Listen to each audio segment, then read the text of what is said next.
Sa isang iglap lamang nagbabago ang ating kapalaran at nililihis tayo sa landas na ating tinatahak. Ang akala natin ay ito na yon. Akala natin ay maaari nating planuhin. Akala natin ay maaari nating sabihin na nakaukit na sa bato ang ating magiging tadhana. Hanggang bigla na lang nating malalaman na hindi pala ito ang sa atin ay nakalaan. Gaya na lamang ng kwento natin ngayong Biyernes ng Kababalaghan, mga kapatid. Akala ng dalagang si Isadora na saglit lamang ang kanyang pananatili sa Pilipinas at agad ding babalik sa Amerika. Ito'y matapos siyang asikasuhin sanang ang malaking lupang minana mula sa pumanaw na lolo. Pero ang hindi niya inaasahan, mga kapatid, ay ang mga pangyayaring hindi niya talaga maklilimutan. At na pong simulan ang isang pambihirang kwento sa Biyernes ng Kababalaghan na ito dito po sa Sana Lord. Alamin natin ang misteryo sa rancho.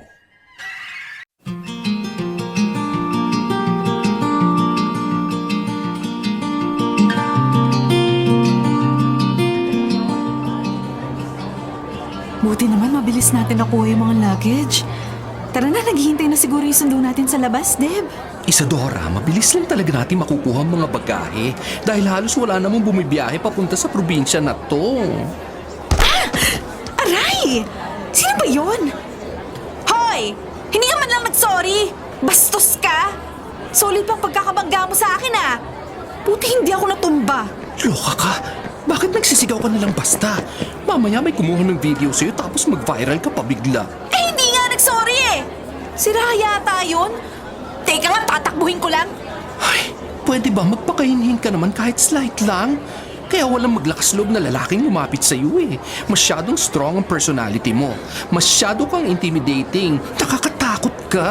Ay wow! Bakit ka naman ile-level ang sarili ko sa mga may hinang nilalang na yan? Wala akong intensyon na makipagrelasyon kung hindi nila kaya ang personality ko, no? Ay nako, may pa-level-level ka pang nalalaman. Wala nga makapress ng play dahil palapit pa lang, game over na agad. Teka nga, tawagan ko na nga yung driver ko, nasa labas na siya. Asan ba sa... Shit! Ah! Oh, Nakakainis! Wala yung cellphone ko dito sa bulsa ng coat ko. Sigurado ako dito ko nilagay ito bago tayo bumaba ng eroplano eh. Nakakainis! Baka yung bumangga sa akin kanina yung mandurukot. Ay, bilib talaga ako sa pagiging malas mo sa buhay. Never pa tayo nag-travel na wala kang eksena. Parang hinahabol ka lagi ng bad luck. Tara, i-report na natin para makauwi na.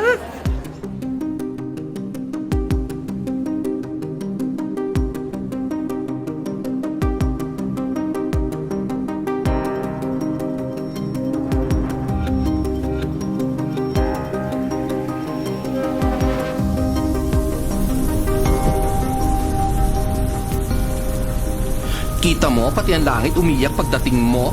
Kanina lang sobrang init tapos ngayon ang lakas ng ulan.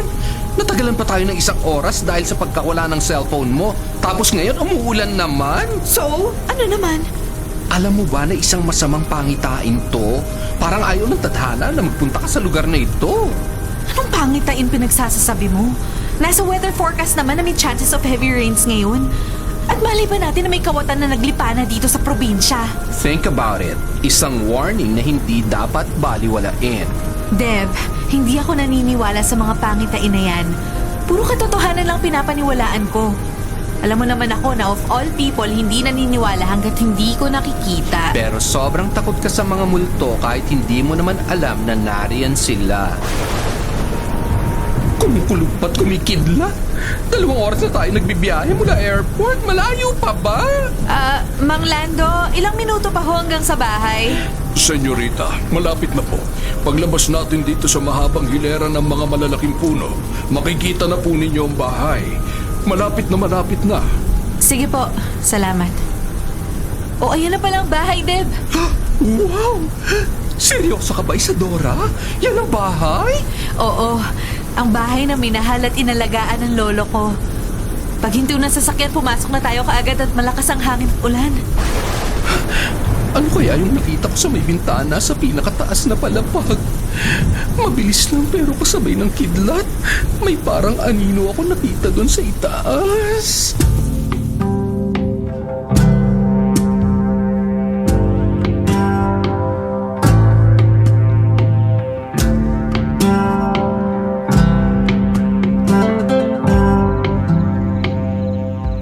Manang Rita, kain na po tayo. Nako, senyorita, mamaya na po kami.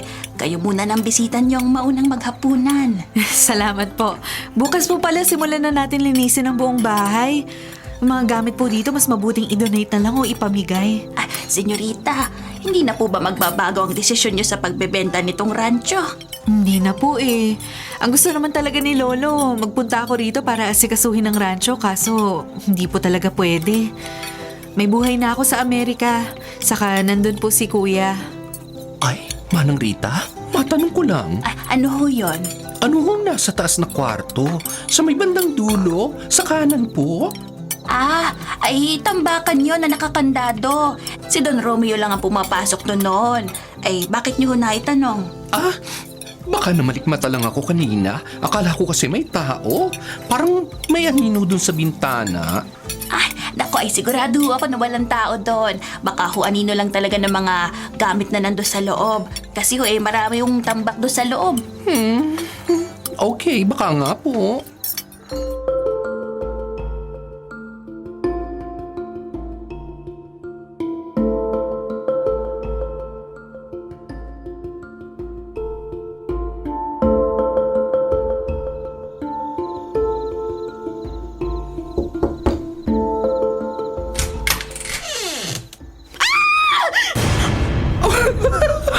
Ang OA mo naman!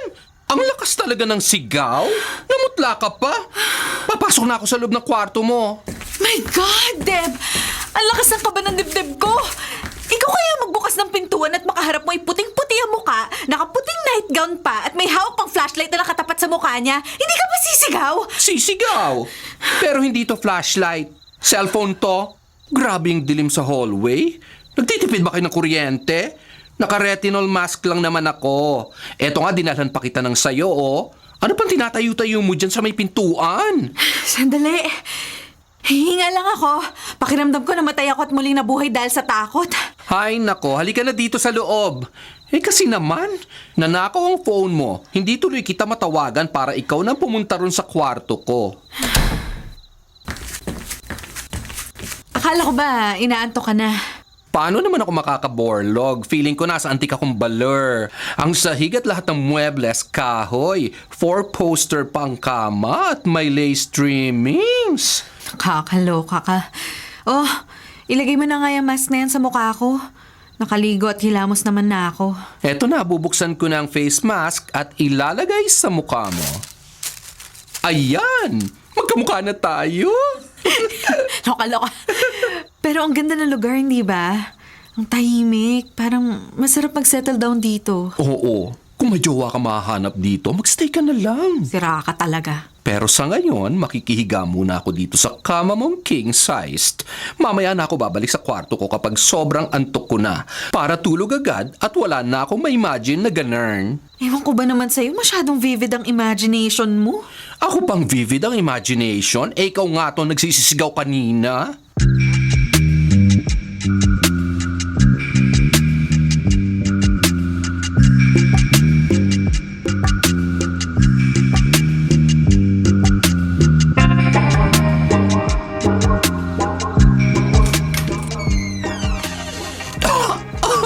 Grabe ang kapal ng alikabok.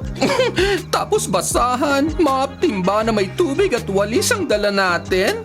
Magpa-fly away lang ang mga alikabok niyan. Dapat vacuum cleaner. Sinama kita rito, hindi para magreklamo, Deb. Ay. Last na kwarto na ito for the day, kaya kapit lang. Nagluluto na si Manang Rita ng hapunan kasi 6:00 na ng hapon. Kaya tayong dalawa lang ang maglilinis dito. Hindi mo naman sinabi na paglilinisin mo pala ako kaya mo ako sinama sa rancho nyo. Sabi ko gusto ko magbakasyon para makalanghap ng fresh air. Hindi para humit-hit ng alikabok. Hindi ba gusto mo nga puntahan itong nakakandadong kwarto kanina pa? O ito, andito na tayo. At napatunayan ko sa'yo na walang ibang tao rito. Oo na. Baka nga pinaglaruan lang ako ng mga mata ko kagabi. Tara na't maglinis! Ay, wait! Madumi na pala ang tubig na laman nitong timbang sa usawan natin ng basahan at mop. Papalitan ko lang, ha? Sige, pero huwag mo isarang pintuan paglabas mo ah. Okay. Alam ko naman na super matatakich ka eh. Saka, ang weirdo nitong pintuan dito, ha? Di ko mag-gets. Tatanggalin ko muna mga tela na nakatakip sa mga muebles. Unahin ko ang mataas na bagay na nasa bintana.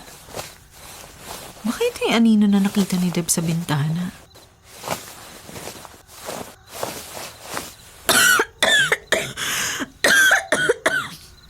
Grabe ang alikabok!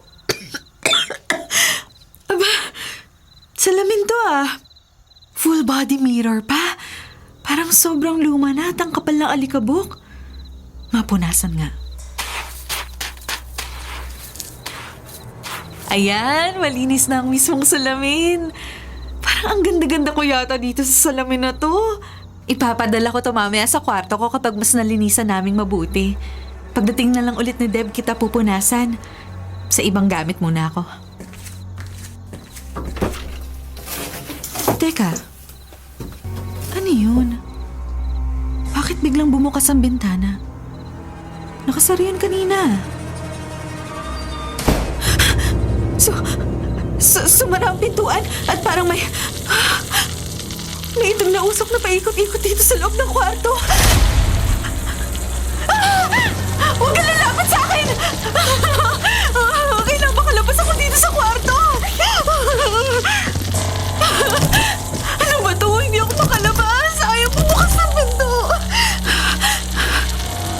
Nandito pa rin ang itim na usok! Umiikot pa rin dito sa loob! Huwag ka lalapit! Magdadasal na ba ako? Our Father who art in heaven! Ayaw bumukas!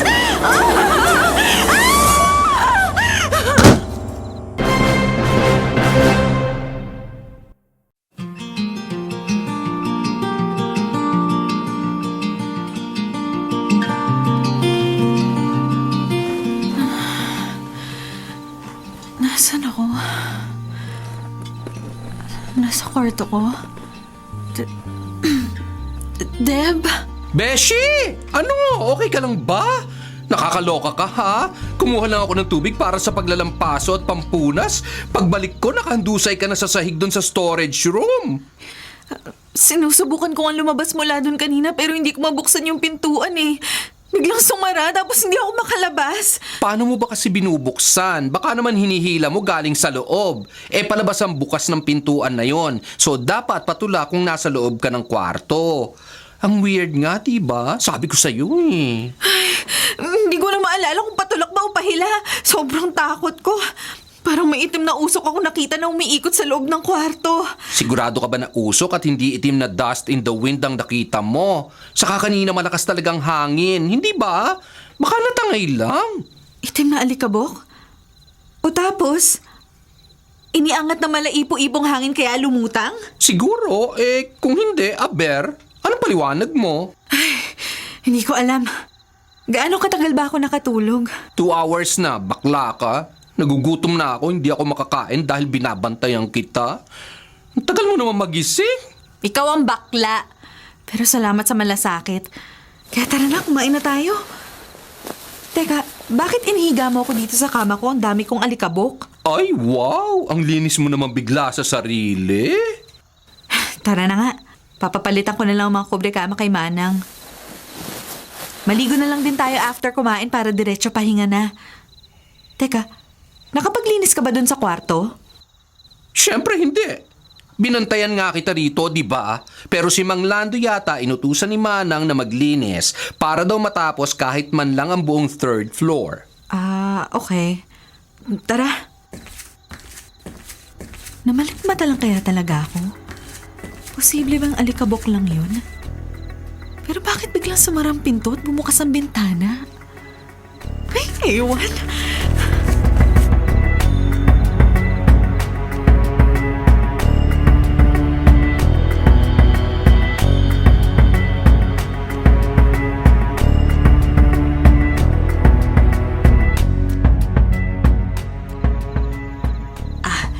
Senyorita, senyorita.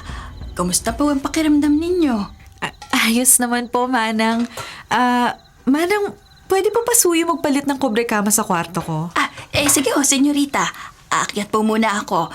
Ay, kumain na po kayo ha. Nakahain na ang lahat, pati po ang dessert. Thank you, Manang. Naalala ko po pala, ang salamin doon sa storage na full body mirror, nalinisan po ba ni Mang Lando? Lahat po ng nasa loob nalinisan na, pati ang buong kwarto. Kailangan niyo po ba yung salamin? Ipadadala ko po sa kwarto niyo sa ikalawang palapag. Sige po, Manang. Wala rin kasing salamin sa kwarto ko na full body. Sige po. Alam ko ang salamin na yun nabili ng lolo ninyo mula sa isang antique store. Pero itinambak niya sa kwarto matapos ang ilang linggo lang. Mukhang sobrang antik nga, pero maganda pa. Sige ho, maiwan ko na po muna kayo, senyorita. Talagang busy kang kumain, ha? Ang tahimik mo. Hindi mo kasi ako pinamerienda, slave driver. Sira. O sige na, eto pa ang kanin. Kumain ka na marami. Anong salamin yung pinapalipat mo sa kwarto mo? Yung full body mirror. Parang ang ganda ko kasi sa salamin na yun. Gumaan yung pakiramdam ko nung makita ko yung reflection ko doon. Kahit madungis at pawisan ka kanina, nagandahan ka pa rin sa sarili mo? Alam kong maganda ka talaga, pero please, huwag mong ipamukha sa akin dahil mas maganda pa rin ako sa'yo, no? May anis ka lang, ako wala. Kumain ka na nga lang.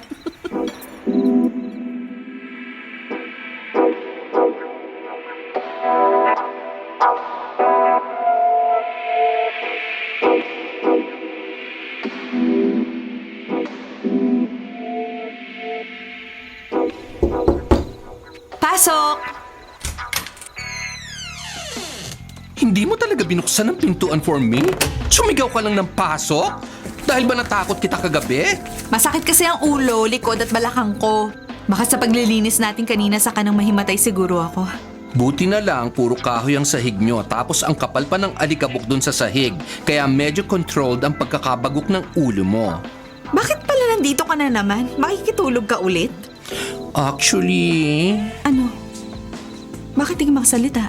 may problema kasi sa negosyo ko Kailangan kong puntahan. Kaya, alis na ako bukas ng umaga.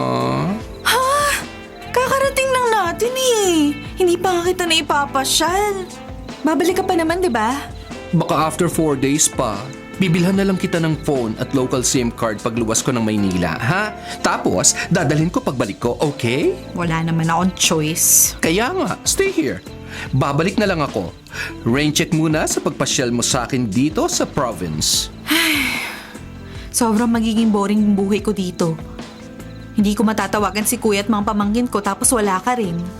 Maghanap ka muna ng jowa habang wala ako. Para malibang ka. Loka-loka! As if naman pwede yun.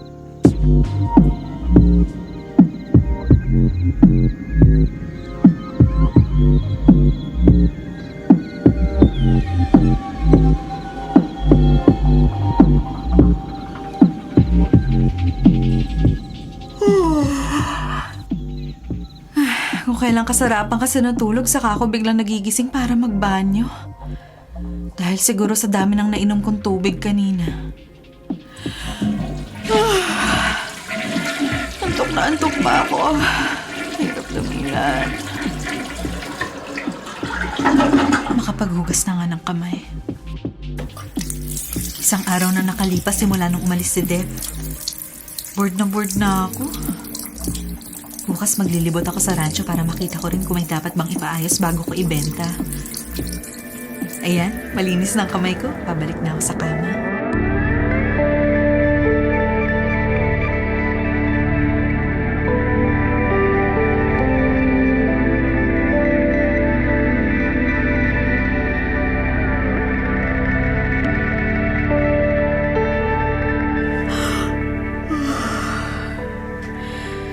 Salamat naman at nakarating ako na matiwasay dito sa kwarto ko kahit halos nakapikit ako habang naglalakad. Tapos madilim din dito sa kwarto dahil sa blackout curtains ko. Okay din tong iniwan ni Deb na mini night lamp sa gilid ng kama. Makahiga na nga at makatulog ulit. Ano yun? Teka Teka, bubuksan ko ang side table na para magliwanag ang kwarto at makita kung anong tunog na yun.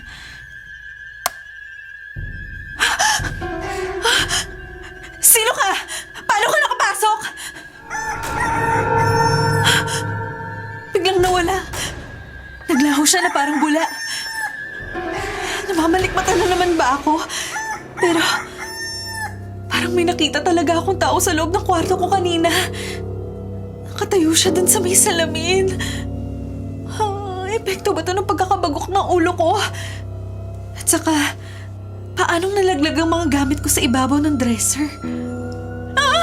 Mababaliw na ata ako dito!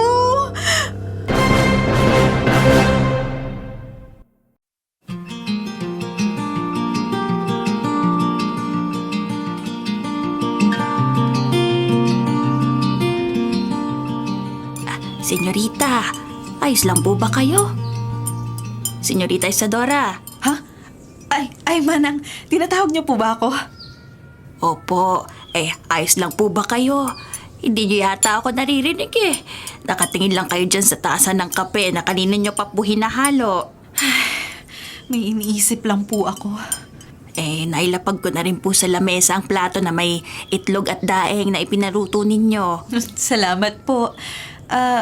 Manang, may... Ano ho yan? Wag na lang po pala.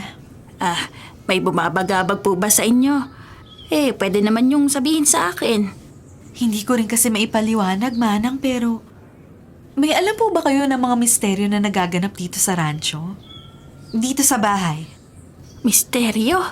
Wala akong ganyan. Wala rin pong multo dito kung yun ang iniisip ninyo. Bakit nyo naman po natanong? Wala po, baka namamalikmata lang ako, saka baka naalog lang masyadong ulo ko dahil sa pagkakabagsak ko kahapon. Sige po, kakainin ko na tong inihain yung almusal. Sige ho. Baka po may iba pa kayong kailangan. Sabihin nyo lang.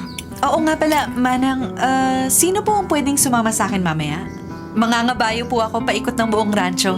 Si Lando po, senyorita. Pwede naman kayong samahan. Sige po, salamat.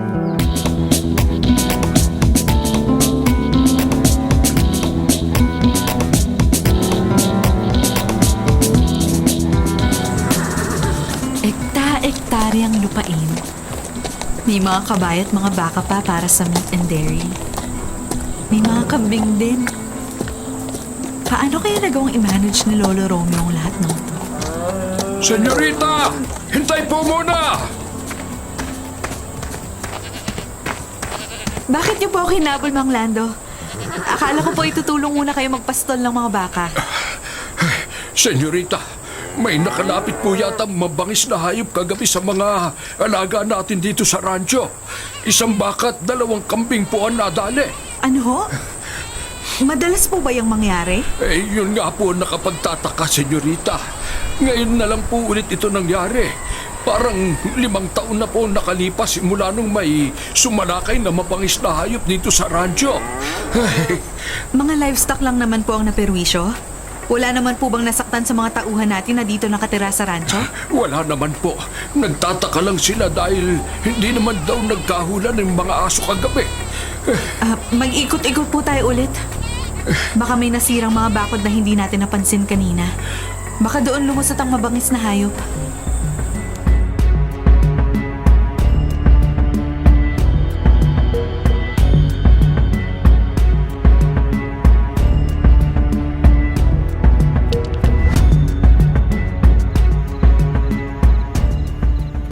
Nakakatakot ang itsura ng baka at kambing na natepok, Rita. Ha?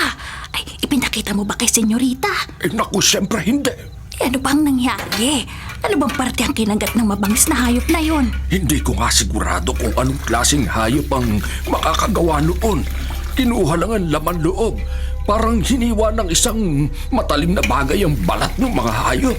Naghina nga ako't nasuka nung makita ko eh. Sandali nga. Parang nangyari na ito dati, hindi ba? Oo, Rita. 5 taon na nakalipas nung huli nangyari yung ganitong karumal-dumal na bagay sa ating mga alaga dito sa rancho. Wala na ang Senyor Romeo. Siya lang ang nakakaalam kung anong tunay na nangyari noon at kung paano ito malulutas. Tama ka. Ngayong wala ng senyor, ano nang gagawin natin?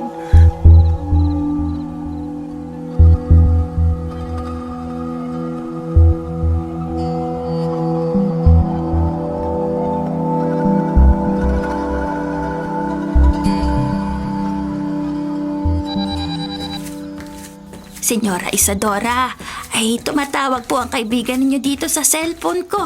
Ay, eto ho. Salamat po, Manang. Pahiram po muna sandali ng cellphone, ha? Sige lang ho. Ay, may kukunin lang po muna ako sa kusina ha. Hello, Deb? Beshi, kumusta ka naman? Okay naman. Ikaw, naayos mo bang issue dyan? Ayun na nga ang reason kung bakit ako tumawag. Hindi pa resolve ang mga kaganapan dito sa amin, so baka hindi pa ako makabalik. Pwede ko namang ipa-courier na lang ang phone mo.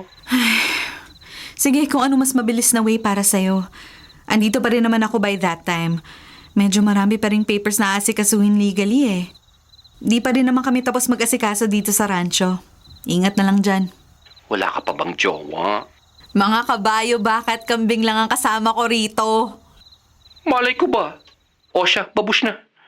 Ingat ka rin, pero mas mag-ingat sila sa'yo. Sira. O sige na, bye.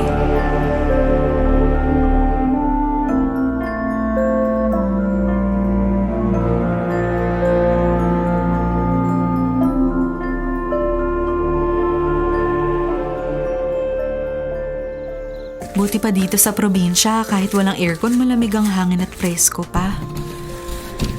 Ay, ang simple ng buhay dito. Ang kaibahan pa, maaga natutulog ang mga tao. Naalala ko lang, bago ako matulog, sinasara ko ang bintana kagaya ngayon dahil masyadong malamig.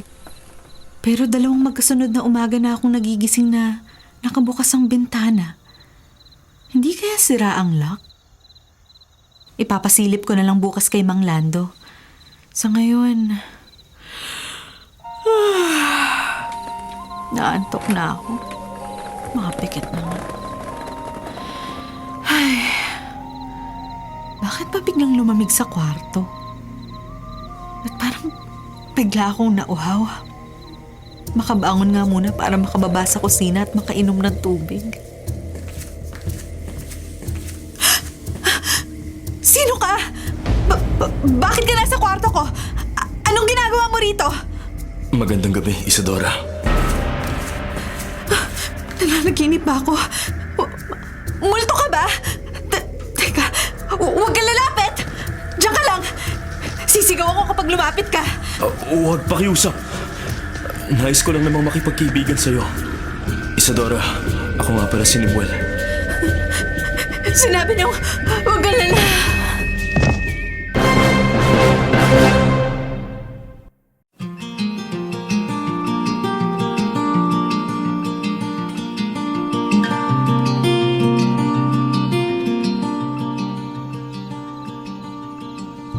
Panaginip lang ba yun? Pero mukha siyang totoo. Pero imposibleng may makapasok sa silid ko, lalo na gabi pa. Tama, panaginip lang lahat. Pero bakit parang may nakatingin sa akin habang ako'y nakapikit? Isadora, maayos na ba ang pakiramdam mo? Ang boses na yun, nandito pa rin siya. Ayokong dumilat. Panaginip lang to. Pero... Patawad sa aking kapangahasan. Hindi ko sinasadya na ikay masaktan ng dahil sa akin. Nais ko lamang na makipagkibigan sa'yo. Diyos ko, parang ang lapit ng boses. Teka, nandito lang ba siya sa tabi ko? Okay, isang paraan lang para malaman. Didilat ko ang mga mata ko. Totoo ka? Ba't bigla kang bumangon? Maayos na ba ang iyong lagay? Sino ka? Ako si Nimuel. Isipin mo na kung ano man ang nais mong isipin. Ngunit hindi kita sasaktan kahit huwag kang mangamba. Isadora. Saan ka na galing? Paano ka nakapasok sa kwarto ko? Mahabang kwento. Ang importante lang ngayon ay kung maayos ba ang iyong pakiramdam. O ito, isang basong tubig para sa'yo. Paano ka nagkaroon ng tubig? Kumuha ako sa ibaba. O ito, uminom ko muna. Salamat. Parang uhaw na uhaw nga ako. Akin na ang baso. Ilalapag ko na sa lamisita. Hindi na. Ako na. Ako na. Sabi ko naman kasi ako na eh. Teka, ganito na ba kadetalyado mga panaginip ngayon? Pakiramdam ko totoong nakainom ako ng tubig at ngayon nabasag pa ang baso. Lilinisin ko ang mga bubog. Huwag ka nang bumaba ng iyong higaan. Kukuha lamang ako ng panlinis. Babaliw na yata ako. At ang masama pa, parang bumibilis ang tibok ng puso ko kapag nagkakatinginan kaming dalawa. At namahawakan niya ang dulo ng daliri ko. Parang may kuryente akong naramdaman kaya nabitawan ko yung baso.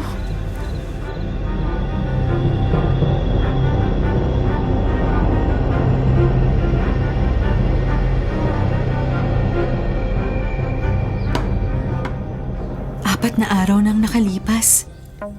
Gabi-gabi nasa kwarto ko si Nimuel. Ang dami na naming napag-usapan. Sobrang gaan ang loob ko sa kanya. Parang lahat ng pagod ko sa maghapon nawawala kapag magkasama at magkausap kami. Panaginip lang kaya talaga ang lahat? Pero nahahawakan ko siya at nakakausap. At ang mga bubog nung nabasag ang baso, nakita pa ni Manang Rita.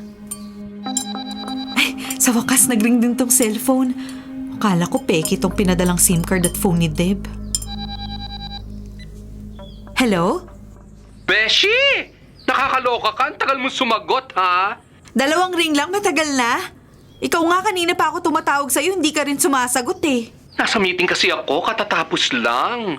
Ano, na-check mo na ba ang mga CCTV camera na pinadala ko? Okay bang phone? Naka-postpaid line pala yan, ha? Nakapangalan sa akin. Pero hindi online data, kaya tipid-tipid din pag may time. Mamaya pa lang namin ikakabit yung mga CCTV camera. Yung sa phone, sina kuya lang naman tinatawagan ko using internet. Hindi rin naman ako mapost sa social media. At lalo namang hindi ako addict sa pagbabrowse sa net. Tama.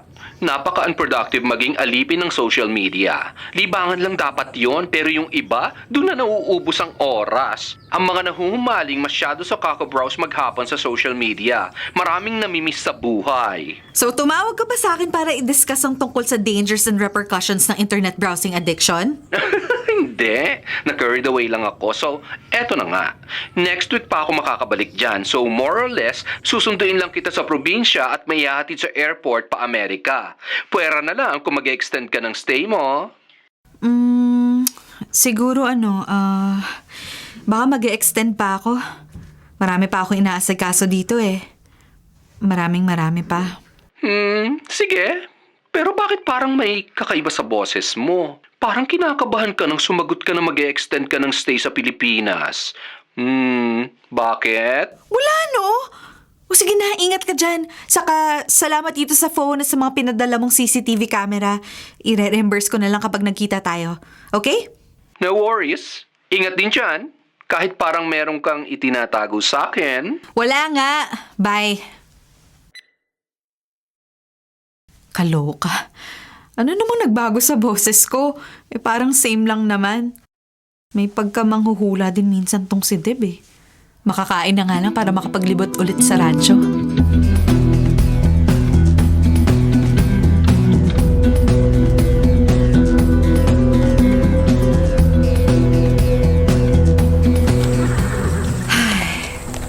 Medyo maraming namatay na alagang baka nitong mga nakarang araw ah. Mabuti na lang na-deliver na ang kalahati ng livestock bago pa man sumalakay muli ang mabangis na hayop. Hindi pa rin namin matukoy kung ano. Hindi nagtanong si Deb kung bakit nagpabili ako ng camera kahit ibebenta ko na ang rancho. Pero sigurado nagtataka yun. Mamayang gabi, kung may sasalakay man, sana makapture sa mga camera kung ano ba talagang hayop ang may kagagawa ng lahat ng kaguluhang to. Babahala na rin ang mga kasamahan ko rito. Hindi lang daw sa rancho namin, kundi pati sa ibang bahay na hindi maipaliwanag ng pagpatay. May isang matanda pa raw na natagpo ang walang malay At ngayon nakatulala dahil nasaksihan daw na pinapatay ang alaga niyang kabayo. Ay, sobrang stressed ako sa kakaisip ng mga gantong bagay. Sana gumabi na para magkita na kami ulit ni Nimuel.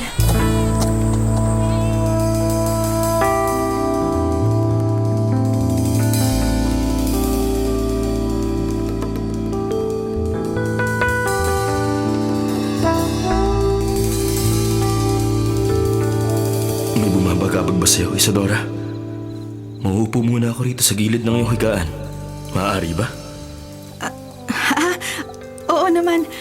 Masyado ka nga malayo dyan sa pagkakaupo mo sa silya sa may salamin. Ano ba ang iniisip mo? Hanggang kailan ba kita mapapanaginipan ng ganito? Parang ang dami na natin na pagkwentuhan.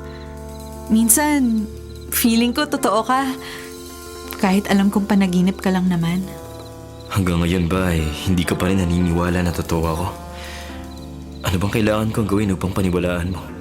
Pero, hindi ko maipaliwanag kung paano nahaplos mo pa ang mukha ko, pero Huwag kang mag-isip ng ano paman. Akin na ang kamay mo. Damhin mo ang bilis ng pagtibok ng puso ko. ang lakas nga ng pagkabog ng dibdib mo. Bitawan mo na ang kamay ko, Nimuel. Teka, bakit mo ako hinila papalapit sa'yo? Nimuel, masyado kang malapit. Sobrang lapit na pati ng mga labi mo. Pahintulutan mo sana ako sa isang bagay na matagal ko lang nais gawin, Isadora. Hayaan mong ipadama ko sa iyo na totoo ako at totoo rin ang nararamdaman ko. Isadora.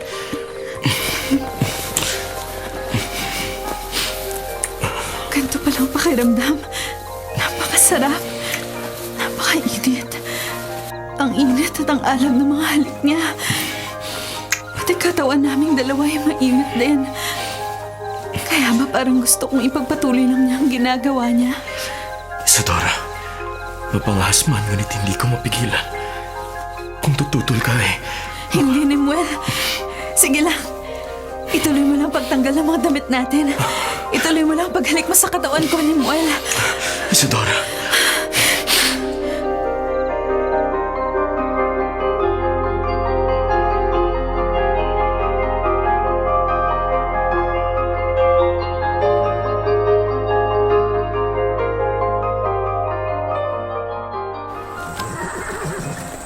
Kung hindi pa naginip ang lahat na nangyari sa amin ni Nimuel, paano maipapaliwanag na nawawala siya tuwing sasapit ang umaga? Nakakaloka. Napapaliw na ata ako.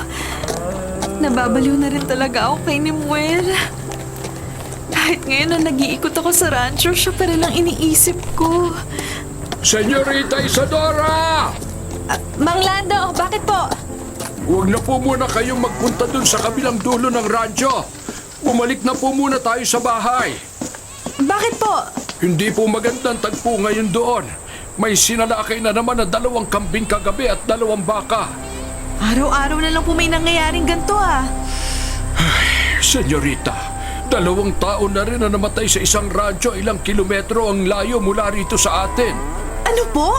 Kaya mas lalo nang nagmamadaling umuwi ang mga tao dahil pagkagat ng dilim noong nagsisimula ang pagsalakay. Nang mabangis na hayop. Hindi hayop o tao ang maaari may gawa ng mga ganung bagay, senyorita. Isang walang pusong nilalang. Isang halimaw.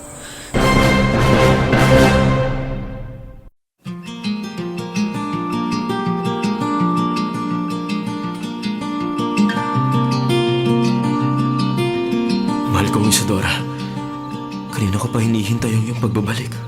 Medyo natagalan akong umakyat. May mga inaasikaso lang kami dito sa rancho. Teka, wag mo muna akong yakapin. Nasabik lang ako sa'yo. Pasensya na.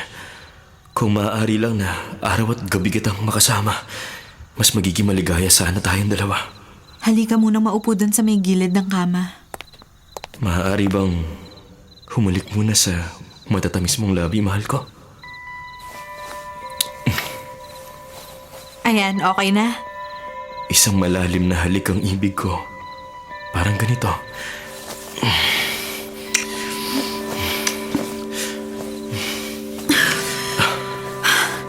Sandali lang. Mag-usap muna tayo. Maaari bang mamaya na lang?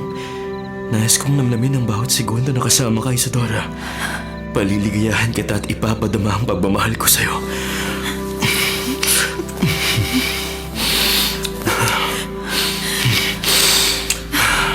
Oh my God. Lemuel.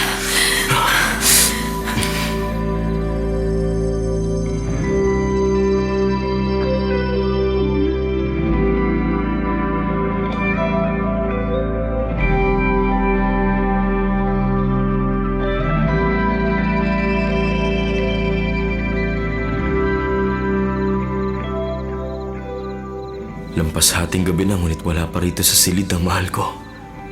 Hindi na ako makapaghintay na magkasama kaming muli.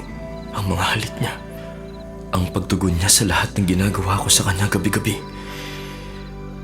Walang kasing sarap at walang kasing alam. Ay, Isadora.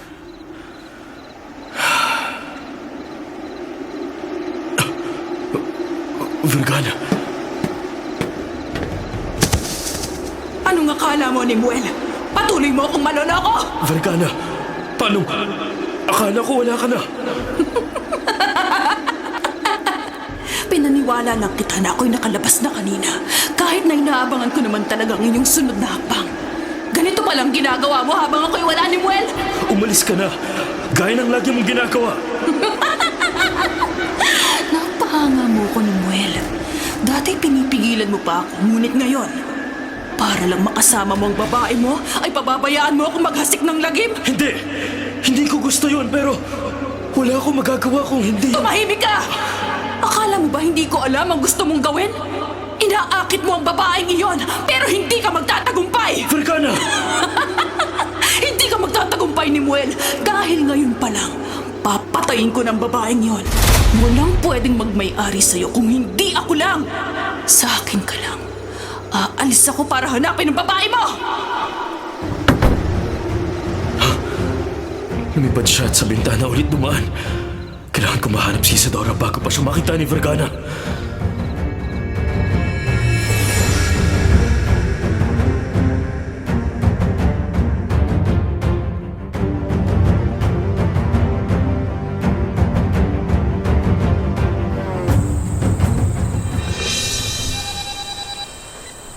Hello?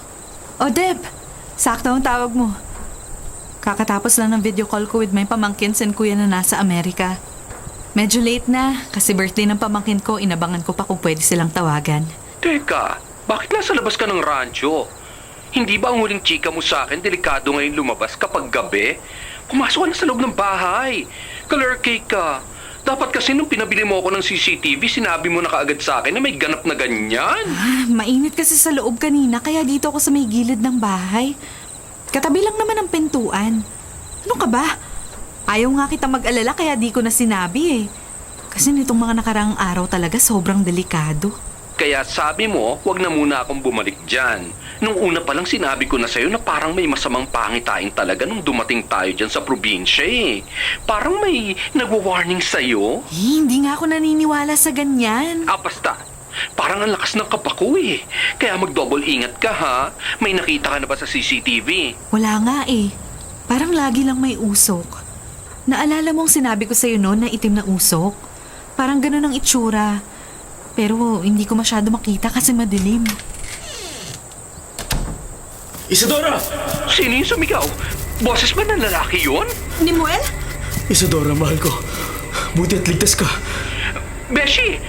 Bakit mahal ang tawag sa'yo? Jowa mo? Tatawag na lang ako sa'yo, Deb.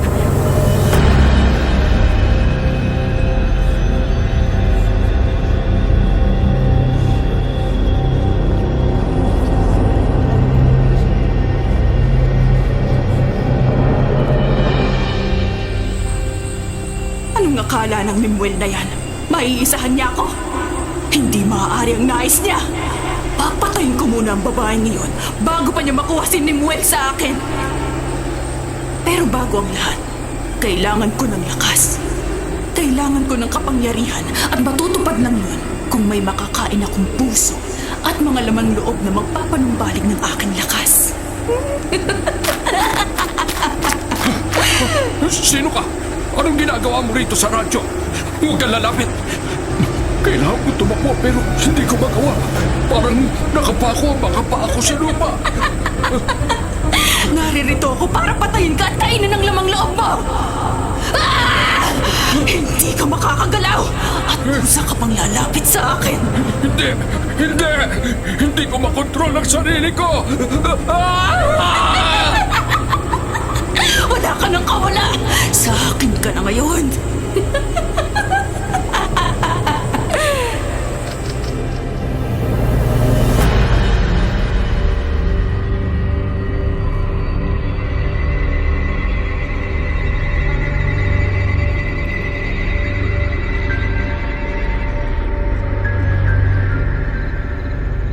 Nimuel, anong nangyari? Bakit dito tayo nagpunta sa guest room at hindi sa kwarto ko?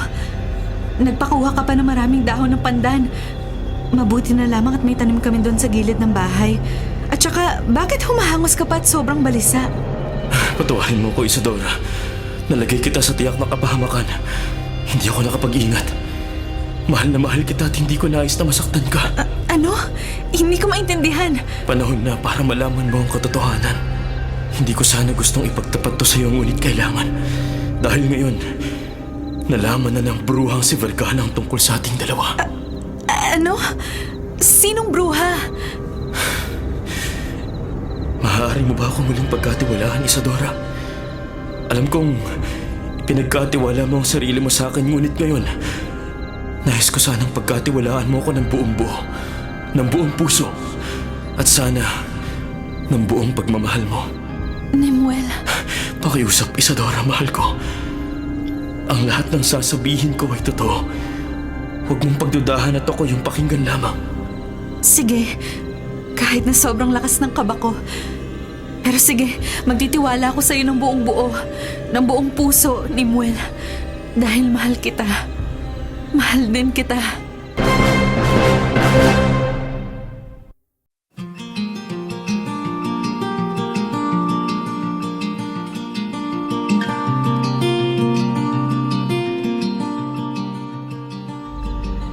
Ngayong hawak ko ng mahigpit ang mga kamay mo. At ngayong alam ko na mahal mo rin ako. Ako na sana ang pinakamaligaya sa lahat, ngunit hindi lang dahil sa isang lihim na kailangan kong ipagtapat. Ano yun, mahal ko? Ilang taon na ang nakalipas na hindi ko mabilang. Isang bruhang malupit ang nahumaling ng husto sa akin. Si Vergana. Lahat ng taong mapalapit sa akin noon ay pinapatay niya. Hanggang sa nagpatulong ako sa isang mangkukulam din na kalaban niya. Ano? Ang pangako mo, Isadora. Sige, makikinig ako. Nakiusap ako sa isa ring bruha na tulungan akong mapuksa si Vergana. Ang paraan lang para matigil sa kahayupan niya si Vergana ay ang ikulong siya sa isang salamin. Ang salamin? Ang salamin sa kwarto ko ba? Doon siya nanggaling? Pero paano? Ngayon, nakakalabas lang kami sa salamin tuwing sasapit ang dilim. Ang salamin na yun ang dapat sanang magiging piitan ni Vergana. Ngunit kung hindi lang sa isang pagkakamali. Anong... Nang makukulong na sana si Vergana sa salamin, nahila niya ako at napiit din ako kasama niya sa loob. Nimuel, Ilang taon kami magkasama sa loob ng salamin. Nakakapagod magtago kung wala namang pagtataguan. Nagdusa ako ng ilang taon. pero ngayon nakalabas siya. Pati ikaw. Dahil sa'yo, Isadora. Dahil inalis mo ang takip ng salamin. Kung hindi ako nagkakamali, isang matanda ang unang gumawa nun. Matanda? Oo. Nang sinabi ko sa matanda ang tungkol kay Vergana, itinago niyang muli ang salamin para pansamantalang hindi makapaminsala si Vergana. Ang lolo Romeo ko. Siya sigurong sinasabi mo. 5 taon na ang nakalipas. Kung pagbabasehan ko mga sinabi ni Mang Lando na may pangyayari din na ganito noon. Shh! Hindi niya dapat malaman na narito tayo. Ang mga dahon ng pandan na hawak mong magtatago ng amoy nating dalawa.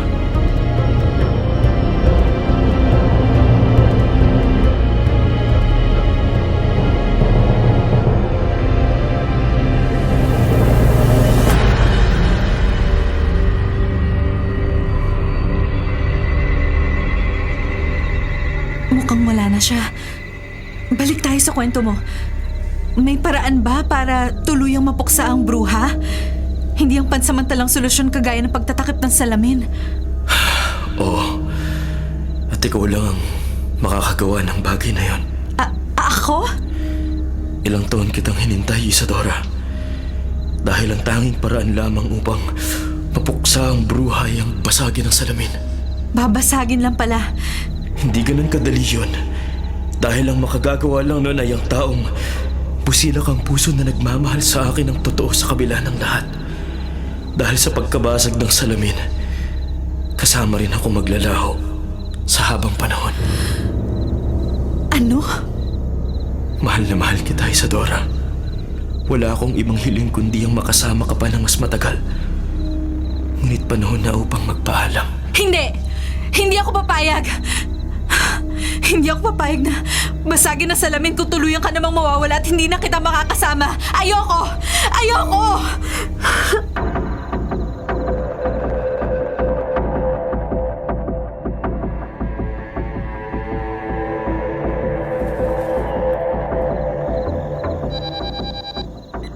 Hello, Manang? Bakit po? Nasa po kayo? Senyorita, tumawag po ako sa mga pulis at paparating na sila. Hindi ko po kayo makita kaya tumawag ako. Nandito po ako sa labas ng kwarto ninyo. Pulis? Bakit po? Si Lando! May pumatay kay Lando, senyorita! Wala rin siyang lamang loob katulad ng ginawa sa iba nating alagang hayop. Narito ang mamamatay tao, senyorita. Mag-iingat po kayo. Manang Rita! Ano nangyayari dyan? Sino ka? Lumayo ka! Manang! Manang! Manang! Nimuel! May kausap si Manang bago na putol ang tawag. Baka si... Si Vergana yun. Kailangan nating bilisan bago pa isang inosenteng nilalang na naman ang mapahamak.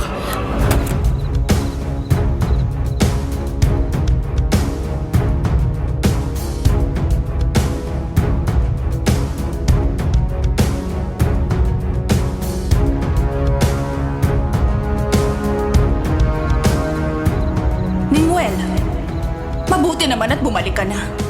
Nakuha mo pa talaga akong pagtaguan! Ilabas mo ang babaeng salot na kasama mo! Hindi ka niya maaagaw sa akin, Nimuel. Papatayin ko muna siya at ang lahat ng tao sa paligid niya! Wala na si Isadora Vergana. Iniwan ko na siya. Bumalik na tayo sa salamin. Nakuha mo na ang gusto mo, hindi ba? Ilang tao na ba ang napaslang mo para lang sa panandali ang kapangyarihan at lakas? Ngayon pa na nagsisimula na akong masiyahan? Bakit ako papasok sa loob ng salamin? Vergana, gusto kitang makapiling sa loob. Tayo na. Sa mundong tayo lamang dalawa. Hindi mo kailangan ng lakas at kapangyarihan dahil ako lang ang kailangan mo, hindi ba? Yakapin mo ko, Vergana. Nimuel, anong akala mo? Maniniwala pa ako sa'yo matapos ang ginawa mong pagkulong sa akin sa loob ng salamin ng ilang dekada? Hindi mo ako malilinlang! Halika rito, Vergana! Nimuel! Bitiwan mo ako! Bakit ang higpit ng yakap mo? Bitiwan mo ako! Nimuel! Paalam! Waldo! Walang iya ka, Nimuel! Hanggang sa huling sandali ginamit mo pa rin ang kahinaan ko! Mahal na mahal kita, Isadora! Ngayon, tuluyan na ako matatahimik! Pati ang mga biktima ng bruhang si Vergana!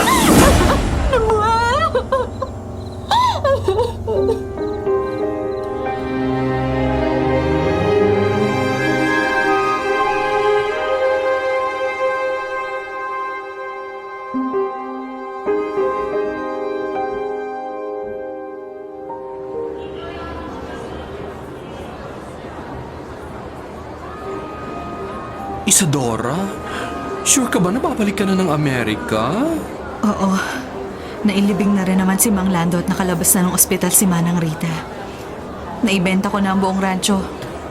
Wala nang dahilan para manatili pa ako dito sa Pilipinas. I'm so sorry.